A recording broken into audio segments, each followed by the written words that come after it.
o'rtoqlar, eshitamiz, diqqat qilamiz. 5 milliard haqida gap ketyapti. 500 ming dollar. 500 ming dollar. Naqsh dunyodagi eng qimmat marmar toshlardan qilingan. Eshitib olamiz, hamma eshitsin. Bu olmos Kleopatrani amini junidan qilingan, o'rtoqlar.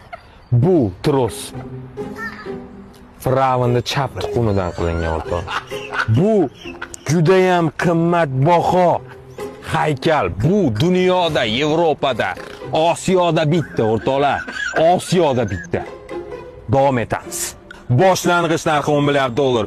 Bu eshak polvon deb nomlanadi.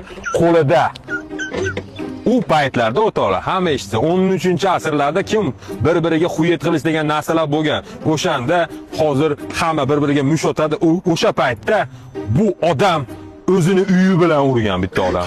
Hamma eshitsin, bu polvonning narxi 10 milliard dollar, o'rtoqlar. Hazillashmanglar.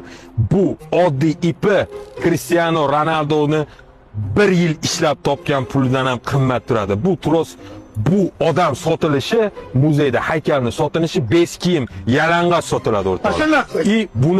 Buni ham tukunmushdi, o'rtoqlar. Buni ham tukunmushdi. Xullas, men sizlarga ko'rsatmoqchi bo'lgan bu haykallarimni butun Yevropada bitta menda bor. Dunyoda bitta, hamma eshityaptimi? Bu haykallar